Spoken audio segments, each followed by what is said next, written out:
Hello, Leo. Welcome to your January 2023 tarot card and astrology readings. Hello, everybody. Happy New Year. Welcome back to my channel. Thank you all so much for being here. For those of you who are new, my name is Jane. I'm so grateful to each and every one of you for joining with me on this wonderful new journey this year. So as always, these monthly readings are separated into two segments. So the first segment is the tarot card reading, which is much more intuitive. And the second portion is the astrology section. Now, please feel free to watch these for your sun, moon, or rising sign. However, I do recommend your rising sign for the astrology portion, just so you can get a more accurate viewpoint on what your transits are actually going to be. And don't forget that if you are a member on my website, janeinternational.com, that you'll be able to log on and access the comprehensive readings as always. And if you're not a member and would like to join, you are more than welcome to do that as well. Or you're also free to just do a one-time single purchase of the comprehensive reading, just like we've always done. So let's go ahead and get into these readings for the month. Thank you again. Happy New Year, and I'll see you in just a sec. Hello, Leo. Welcome to your monthly reading for January 2023. So let's go ahead here and take a look, opening up the reading with my intuitive deck here. So I'm feeling an incredible alignment happening for you right now, Leo. And there are a lot of things starting to accelerate. And I know acceleration has been the word I've been using for the past couple of months now. But for you especially, as Mars goes direct this month, we've got Jupiter in that 9th house now. So for Leo, it's like it's really pushing past the boundaries of your known world. And some of you may feel challenged by that, but I also think you're going to be encouraged by the challenge. You're not going to shy away from it. You're going to kind of rise to the occasion, if you will. I feel like you can tell that something that was always supposed to be is now happening for you. And it can be slow. It doesn't mean that this is going to be something fast that's going on. Yes, there may be a lot of work involved. There may be a lot of time and energy and attention being put into something. But at the end of the day, it doesn't even feel like that heavy or that burdensome, because this is something that you feel genuinely ready for. It's like you energetically are opening the gates for your intended future self to become your present self. So let's put that aside. Let's see what else comes out here to support this. So a major arcana card for what the universe needs from you right now, Leo, for January. What does the universe need from you right now, Leo? The Emperor. This is you rising to the occasion. I love that. He feels so just like he doesn't put a lot of thought into it. It's not like, oh, do I deserve it? Or, oh, can I do it? Or, oh, he's just doing it. An emperor, while he is intelligent, he doesn't waste a lot of time and energy on thinking about stuff. I mean, he will strategize and he'll plan, but he doesn't sit there pondering all the things. Okay, he just is like, this is going to be a pointless plan if I don't actually execute it. So I'm going to at least start going with it. And I feel that kind of power.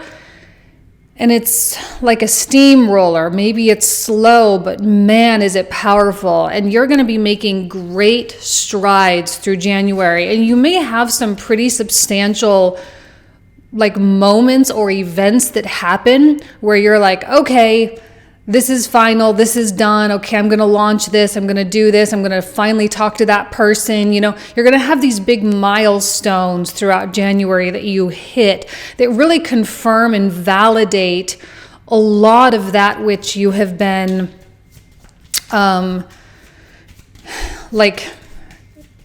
if you were questioning at all whether or not this was going to be a possibility for you, that question is just going to fly right out the window, because you're going to receive the validation that it is in fact happening.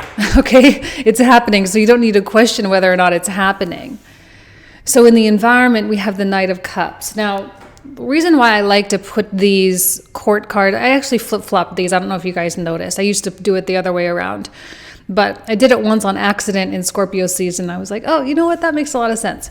So I like putting the court cards over here because it kind of tells me like who's coming and who's going in your life. And a Knight of Cups, while this is a really good person, they don't really have that stability or that consistency to really ride alongside of you. They don't have that ability mentally or emotionally to be so active and so passionate about this growth. I think this is someone who would rather just feel the stuff. You know, they'd rather just feel it. They don't want to necessarily like do anything about it. It's a little too over romanticized for Leo, and that it's not the most compatible for the Emperor right now. Now, again, this doesn't have to be a romantic partner. Okay, this could be really anybody, but it's probably someone that's going to be hard to work with. It's going to be someone hard to even communicate with. You're just not on the same pages, like at all, not even close. And yes, that may be a little heartbreaking. It may be a little frustrating. It may be a little eye-opening. But at the end of the day, you are steadfast, strong, and sturdy on your journey, and this person is fluctuating. And I don't know that Leo can really handle a fluctuating person. Okay, you can't handle the 1 foot in, 1 foot out. You can't handle all the emotion. You can't handle all of the, even if this person is exceptionally optimistic, I don't even know that you can even handle that. Not that you're not optimistic yourself, but that it's not all about the optimism. You can't just be optimistic and expect it to happen, right? This is where the disconnect is. Leo is optimistic and actionable, okay? But this person is just optimistic, and they're kind of sauntering their way through. They're not operating at the rate or the pace or with the strength that Leo is, okay? So yes, a tough pill to swallow for both of you, I think. But at the end of the day, you're both doing each other a favor, but kind of going your own ways. Now, this doesn't mean that it's the end of this person's presence in your life. It just means that for this project, for this particular venture, or this particular endeavor, this person cannot necessarily be involved. It's just not compatible. So let's take a look here at the 9-card block for Leo for January 2023. What else does Leo need to know for January 2023? We have the Fool. We have the 5 of Wands. Okay, please don't let anything stop you. Okay, because the Emperor does need to be strong. He needs to be sure. First and foremost, he needs to be sure. And it doesn't mean you have to have everything figured out, but you have to be sure in your ideal self-concept. Who do you ultimately, how do you want to end up in this world and in this life? And you have to be willing to start taking these leaps. And when Mars is now going direct, now I've been talking about these bigger leaps really since since the new moon in Sag, really. That new moon in Sag, which was in November, okay? And then we had the full moon in Gemini, which was conjunct Mars. Now Mars is going direct, and it's just that as the astrology continues on, and actually all through January, we've got Mars going direct, we've got Mercury going direct, we've got Uranus going direct, which means all the planets are going direct. Every single one. So this is the time. If you're going to take some big leaps of faith and take some big risks, this is the time. 5 of Wands, is it going to be perfect? No, but who cares? Who cares if it's not perfect? Who cares if it kind of annoys some people or ruffles some feathers, or who cares if some people really don't like the changes that you're making? Sometimes when we step into our power and we start creating and building and progressing and succeeding, of course it's going to reflect back to others in the way that they are not doing it. And so 5 of Wands is just everyone kind of adjusting and it's uncomfortable, but it's fine. Everyone will find their balance, will find their peace. This is a temporary blip on the radar. Minimal growing pains, and then it's all fine. Okay. Now the Temperance card, I actually have been changing my tune on the Temperance card, especially coming out with the Emperor. There's a significant message of discipline, okay? Because Temperance is about moderation, and it's about kind of staying in the middle and alchemizing things. So if you do feel an emotion like anger, so yes, you can feel angry and you can allow yourself to fully express that, but it also is like, well, what do you do with it? Are you going to sit and mope and fester and let it get darker and darker and build up and build up? Or are you going to channel it in some way? Are you going to express it in some way? Like, what are you going to do about it? And Temperance comes out and says, you can feel all of the emotion and have all of the thoughts, but it doesn't mean you have to act on them in a self-destructive way. In fact, it's quite the opposite. You can take those things and alchemize them into something that is useful and productive. And the way we do that is through discipline. The way we do that is through structure. And something that kind of really struck me recently was how discipline and freedom are so interconnected. Capricorn season with the sun in Capricorn is offering that opportunity to build and set up the structure, while Mars in the 11th, Jupiter in the 9th is offering the freedom. So you have a nice balance of both. You're getting a taste of a lot of both. Now, this particular individual might be a little too freedom oriented. They may not understand the structure component that is essential. And I don't know that there's anything you could say or do to get them to see it. I mean, intellectually, they may be like, okay, I get it. But they don't necessarily evolve properly, okay? Or they don't necessarily integrate discipline properly. And that's why you're on two different pages. There he is again. It's the next card. Okay, King of Swords. I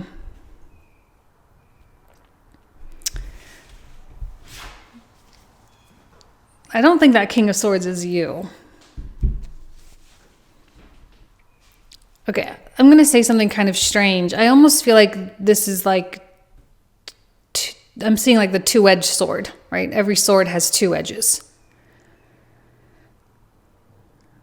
Why am I saying that this is like I want to say the word two-faced, but I think that sounds really bad. I just think this is two aspects of someone's personality. It's definitely not you, though. This is someone who on the surface is going to pretend like it's all good. But I think there is kind of a darker side. Maybe it's like too much optimism, right? All this optimism. And maybe you can tell that something's off with this. They just kind of rub you the wrong way, or it just doesn't really make a lot of sense. There's something off about the vibe. And I think the reason why there's something off about the vibe is because lurking below the surface is this King of Swords reversed.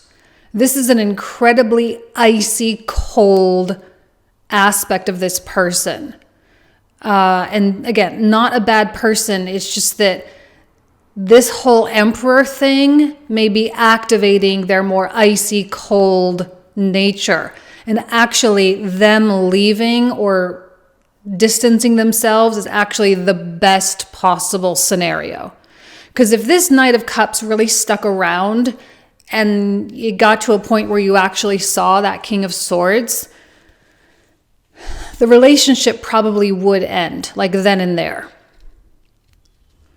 I think this is someone who acknowledges that they have something to work on. They have something that they need to, that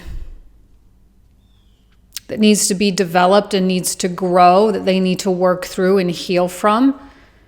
But they also don't want you to see it. And I don't think you want to see it either, because if you saw it, then you would feel obliged to take responsibility for it or feel obliged to be there while this person is going through it. And I think by them leaving, it actually leaves you free, right? With the Fool, it leaves you to be free to focus on your dreams and your money and your life and your passion and your creativity and your relationships and all the good things in your life, rather than like having this kind of anchor. They know that. They absolutely know that. And they may actually be putting up this energy because they know you will reject it subconsciously, right? They know subconsciously that you would reject it. There seems to be something purposeful and calculated with that King of Swords reversed. The best thing, now again, I'm not saying that everyone is going to have some massive blowout with someone. Obviously, that's a little ridiculous for one of these general readings. It's not how this is really going to work. It's not about having a massive blowout and someone officially leaving your life. It's just maybe you're starting to date and you have a first date with someone and maybe you really like them, but also maybe they never call you back. They officially ghost you. Okay, it could be something as simple as that. I'm telling you, it is 100% for the best. And you can feel whatever you need to feel, but this Ace of Swords has a determination to be like, okay, I'm not going to let this bring me down, and I'm not going to let it conquer me. Not that you're at war with yourself, but it's like, are you going to let the pain dictate what you do today? Are you going to let the sadness dictate whether or not you're going to make that phone call today in order to close that client today so your financial situation improves today? Probably not. Okay, so it's not going to have an effect on your life because you've decided that it won't. But there's definitely something off about this Knight of Cups. I didn't get that feeling at first, but certainly now it's really, really for the best. Hanged Man. What else for Leo for January 2023? What else for Leo? We have the Five of Cups. Okay, yeah, so this whole center row seems a little disrupted. And then the Page of Cups reversed. This whole center row feels like, this is what happens when things start going well for you. And yeah, the one thing to not do is to feel like bad or guilty. Not that I normally see Leo doing that, but feeling bad or guilty that something didn't work out, or feel bad or guilty that something is having to be left behind. You are honestly being saved right now. There is no doubt in my mind.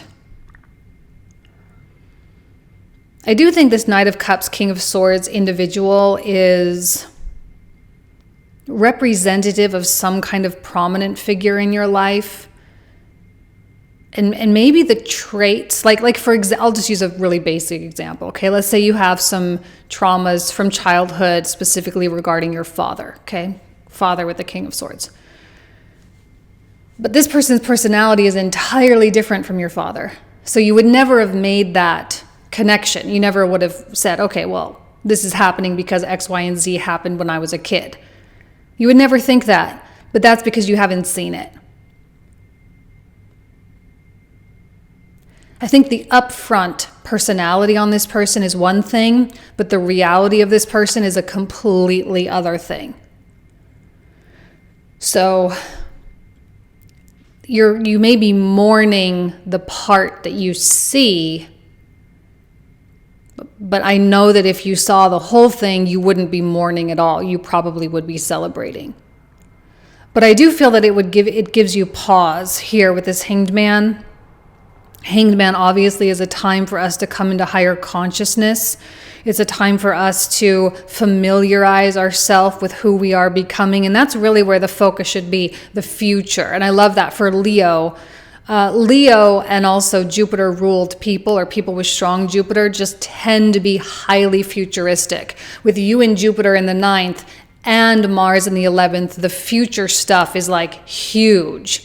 That's the only thing Leo wants to talk about. That's the only thing Leo wants to focus on. It's the only thing that Leo wants to put any energy into whatsoever. The future, not only tomorrow, but also 5, 10, 15, 20 years from now. So you are adjusting, but also it's not like a hard adjustment. So we have this Page of Cups reversed. I do feel an unexpected contact, maybe from the Knight of Cups, maybe from someone else. I wouldn't get caught up in unexpected things or unexpected opportunities or opportunities that filter in. I definitely would not get worked up about that. And I certainly wouldn't get worried about, oh, well, maybe I'm missing out on something. Maybe I'm missing out on what I'm feeling some weirdness with false promises. I'm feeling some weirdness with people projecting more than what they actually are. And it's not just this one, it's probably someone else too, which is why you have to totally stay in your lane, like 100%. You have to stay in your lane. You cannot sacrifice what it is that you are building. Because if you were to sacrifice it for the sake of someone else, you would be terribly disappointed in what they end up bringing to the table, even if you can't see it right now. Has to be all about you. Please keep it all about you. Okay? Let's pull out the clarifiers. So for those of you who are new here, I'm going to pull out cards to clarify this whole reading. And we're going to cover these in the comprehensive reading, and all that information can be found down below in the description box and the pinned comment. Another Emperor. We usually talk for another 25 to 30 minutes about this, so it's kind of like a whole new reading. And there are different options, so just make sure you read to select the proper option that works best for you, okay? Okay, so we have this Emperor here. We have a Three of Swords. And last but not least, for the Emperor, what do we have? Lovers. Beautiful. Okay. Feeling a lot of loyalty with that Lovers card. In the environment, Five of Swords.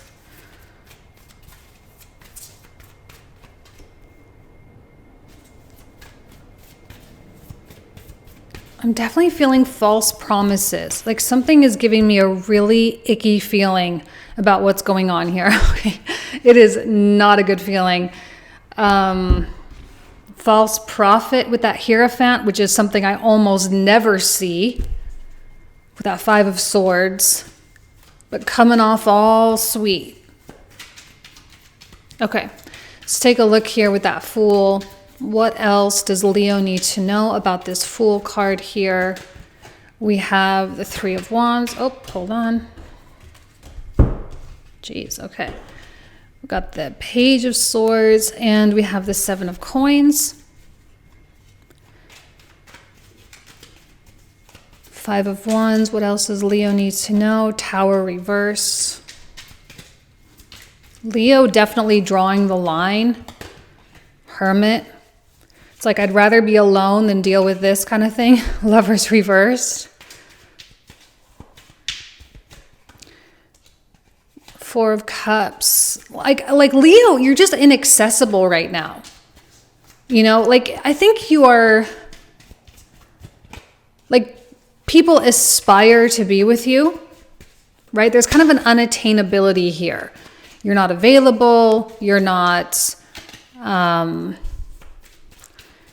like I say, you're not accessible. You're not responding as quickly as maybe they would like. All these things. Let's see, definitely a Five of Cups with the Three of Coins. Ten of Coins reversed. Five of Wands, definitely. Four of Coins. Now, if you are in an unhealthy relationship right now, it is possible that this could end this month or in the months to come. Between now and March. Another Fool card. Love that with the Ace of Swords. We've got the Ace of Coins. Beautiful. Eight of Cups reversed. Six of Wands for the Hanged Man. Five of Swords reversed. Queen of Wands, High Priestess, the Three of Swords,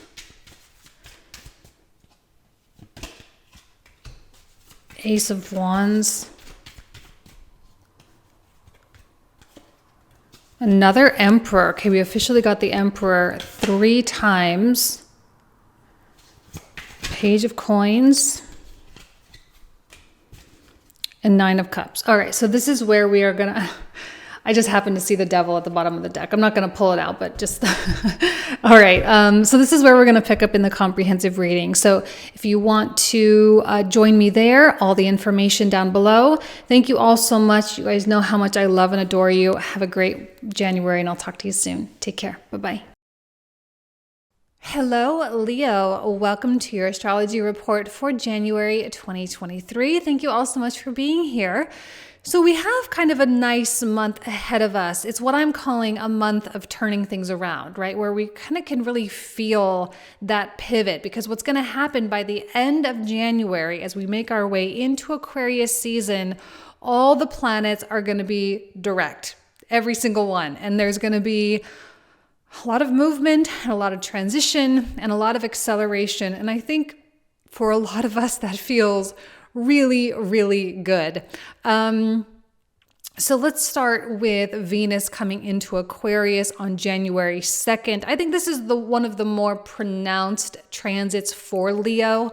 Because Venus is such a, she's so good at bringing things into an equilibrium. And because this is 7th house activity, if you're dealing with anything with a significant other, a partner, a business partner, a colleague, or like a client, anyone that you're like contractually obligated to in some way, shape, or form, there are any problems in any of those areas, Venus is here to kind of even the score. All right. Now, she likes things to be easy. She likes things to be smooth and to be balanced and to be simple. Okay. Venus is not a very complex planet. Okay. She just likes the beautiful things in life, plain and simple.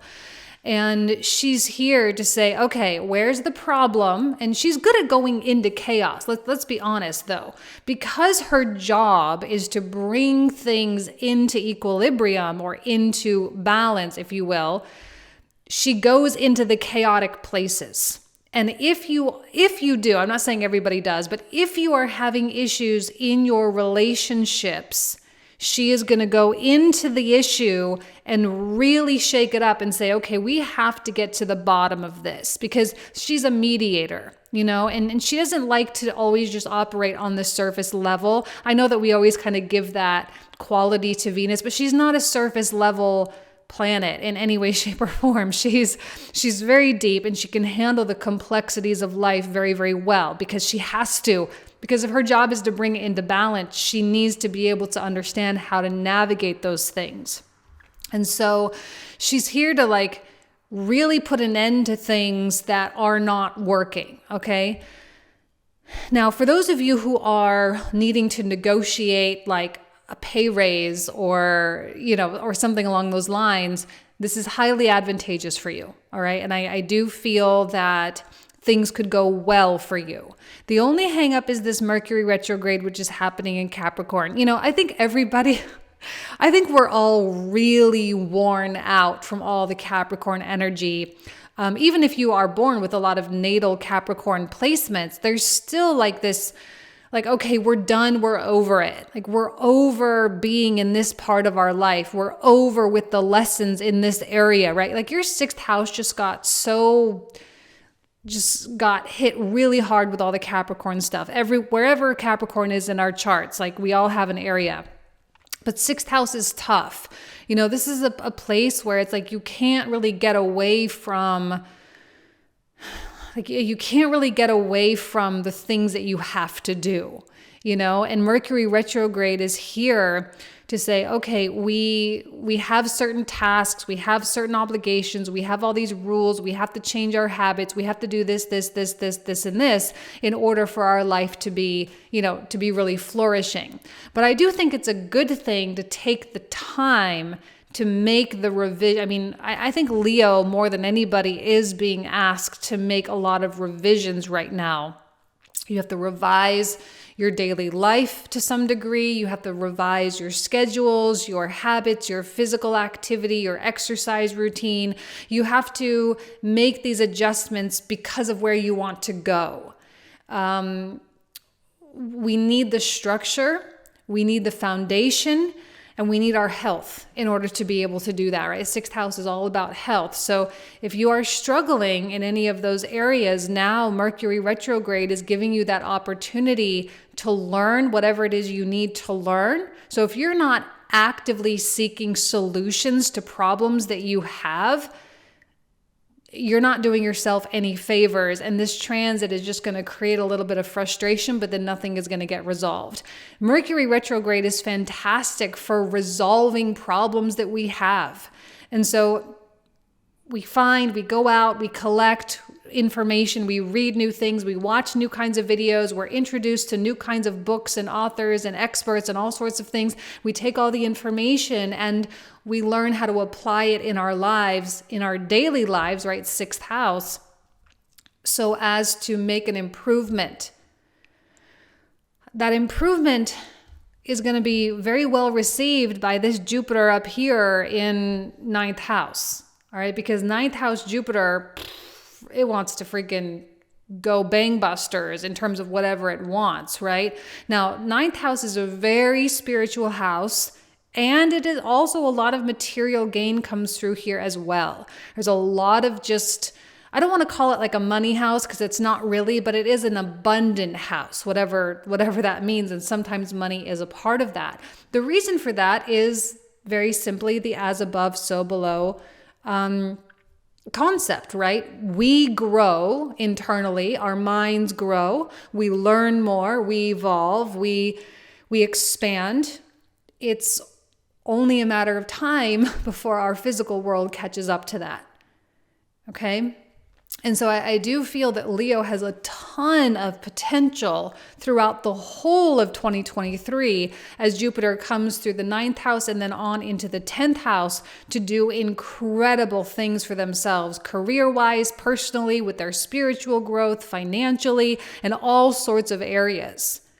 And so this is why this Mercury retrograde can be so helpful. It can be so helpful because these teeny tiny adjustments can actually be incredibly supportive to these massive expansive adventures that you're setting out upon as of January, beginning in January, now that Jupiter is officially coming in through Aries. Okay? Now, Mercury stations direct on the 18th of January, and just a few days before that, on the 12th, we have Mars stationing direct. Actually, right now at the beginning of January, Mars is moving very, very slow, and he's going to continue to move very slow throughout the whole of between January 1st and January 18th when he stations direct. And he is, in the 11th house, he can be very supportive of helping you to associate with new kinds of people, like whether it's professional stuff, like industry stuff, or whether there's, just community, social stuff going on, or, with your hobbies that you like to kind of get into your groups or whatever the case is. But all these new people that you're surrounding yourself with, all these new minds and these new perspectives and these new ideas, all of these things are going to be so fantastic for you as Jupiter makes his way into Taurus in May. Because a lot of times our personal or professional networks supports our careers. It's very, very common. Now, with the internet nowadays, it's not as important, but it is still very important if we want to continue to grow more and more and more. So professional networks, personal networks, social networks, whatever it is, and how those apply to our career and our public life. And I often like to think of the 10th house as that which we contribute to the world, that which we are known for, and therefore that which we are contributing, okay? So Leo is about to really push on that gas pedal in terms of their contributions, in terms of what it is they're doing in the workplace, what it is they're doing in their communities, what it is they're doing in all sorts of ways. It's about to go from like 0 to 100 real quick. And I think you feel ready for that. I know that the Capricorn energy has pushed you really hard, but it has pushed you to become the absolute best that you can be. And because you are the best that you can be, you are now ready for an entirely new kind of chapter. And I think that's very exciting. And you've also had this North Node Uranus conjunction. Now, this conjunction, I've been saying, has been acting like a portal, quote unquote, a portal meaning a period of time wherein opportunities are more prevalent. And if we take opportunities during this time, we are more likely to truly revolutionize an aspect of our lives in the best possible way. And this has been going on since the very beginning of August, right? Really during your season, Uranus North Node came into conjunction, and then Uranus started retrograding, and it kind of stayed with that North Node this whole time. So on the 22nd, Uranus goes direct, and that conjunction is going to start to separate. So Uranus is going to move direct. North Node is going to continue to retrograde. The North and South Node are always kind of going like this. Like there's kind of like a vibration there. It's not like a steady retrograde. But anyway, that's neither here nor there. But there is going to be this separation that's going to occur, meaning this portal or this period of time is officially closing. You may feel a little bit of pressure to really do something quickly. You got to get it out. You got to launch it. You have to, publish it. You have to put it out there. You have to do X, Y, or Z. And I actually think, like if you're feeling a little bit of that urgency, then by all means, like push on that gas pedal. I don't see any reason why that would work out terribly for you. I think it would actually work out very, very well. It's not to say that it's going to go perfectly, right? Remember, Venus comes into the 7th house, and there can be some chaos there as she is establishing an equilibrium. So it's not perfect, but it's time. Plain and simple, it's time. And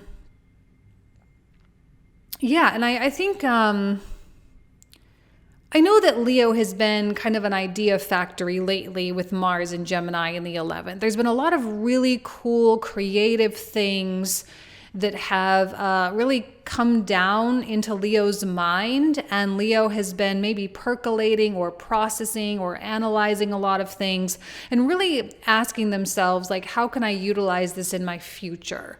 As of March, when Pluto comes in to the 7th house, now he'll be retrograding back and forth, but over this descendant. I feel kind of bad for all my fixed signs right now, because whenever we have a planet retrograding back and forth over the ascendant over here, descendant, midheaven, or the IC, it feels very intense, and fixed signs are definitely going to feel that shift big time.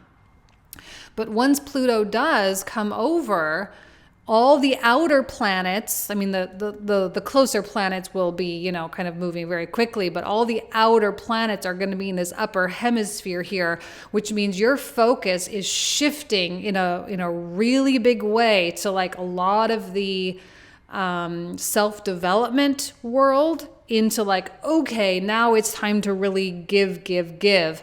And that's going to be the case until Uranus enters Leo way down the line, with the exception of Jupiter. Okay. But I think, you're in for like, this is an era shift for Leo. Plain and simple. It's an era shift.